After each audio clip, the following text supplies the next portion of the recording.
Hi, Miss Conway. Thanks for coming today. Thank you for allowing us to wait until Matthew's father got off of work. No problem. Would you guys like some water before we get started? No, ma'am. Okay. Well, I'm Stephanie. I'm one of the neonatal nurse practitioners here at Southern Regional. Part of my role as an advanced practitioner is to work with the neonatal doctors and overseeing the care of your son, Matthew. This is Sherry. She's the RN that's caring for your son today.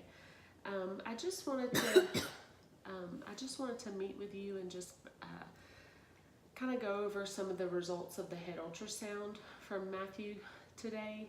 We did one this morning and we're able to get the results back this afternoon. Before we talk about that though, I would kind of like to just kind of go over the conference that you had with Dr. Day last week and see if you had any questions about that, and also to see what all you understand about how Matthew's condition is. He just told me that Matthew is stable for the moment. He told me to start using the breast pump that the hospital gave me so that Matthew could have breast milk feedings for whenever he's, I don't really know how to describe that.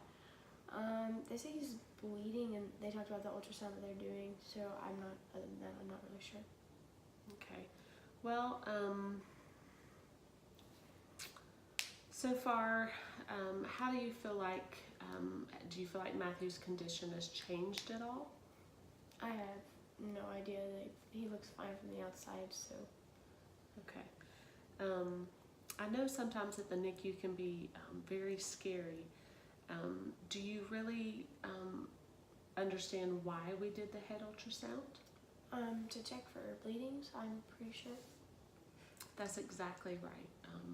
Your son was born at 24 weeks, and so many of his organs, in fact, all of his organs are immature. And so with that being said, one of those organs, his brain, has some very fragile blood vessels in it that tend to break and bleed off. And so we always check for bleeding because bleeding can start in the brain sometimes even before the baby is born. And then just with simple things such as changing the diaper, things like that that allow an increase in pressure to his head can cause bleeding in the brain.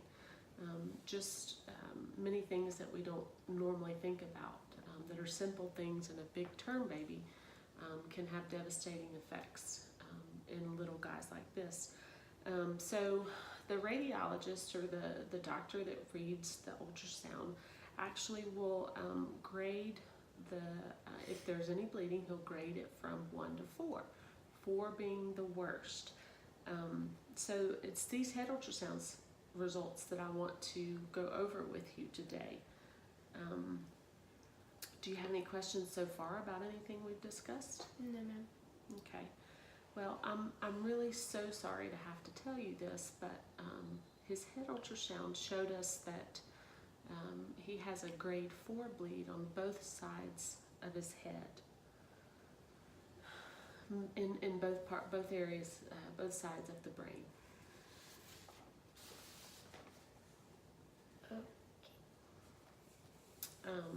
I know that is probably not what you wanted to hear when you came here today, and I hate to be the one to have to tell you that.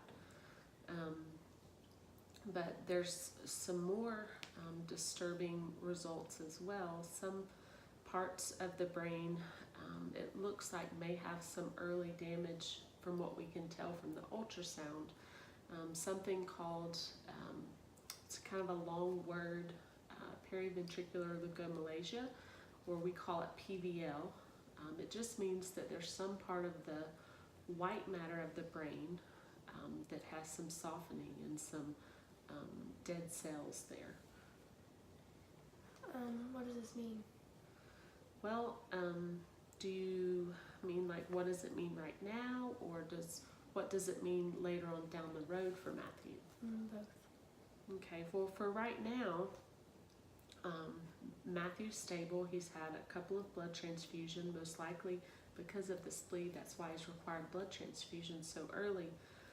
So we'll support him with blood transfusions. We'll support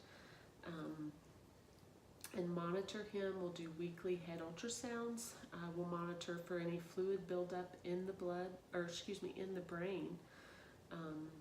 And we'll continue to discuss with you and your husband his care each week and how that might change, and if there's anything that will need to change as he progresses on. For further down the road, we are not really sure exactly what he'll experience.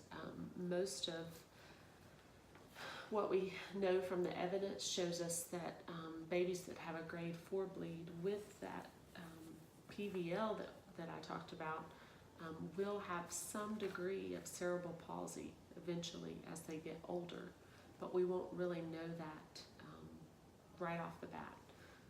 We'll do an MRI before he goes home, and that'll give us a better picture of what if any is what damage is there to the brain. So this isn't anything you can fix before we go home? Well, I'm sorry, but to be honest,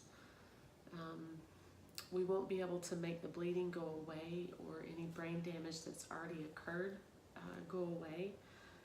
But we can provide you guys with the best support, and Matthew with the best support that we can as he progresses along, and we'll assist you both however we can to make the best decisions that you can for Matthew. So I know that this is a lot of information to take in right now. So I want you to have my card. This is my card. It's got my phone number on it. I'm happy to talk anytime. If for some reason I don't answer, it just means that I'm with another baby or something like that, but I'll always call you back.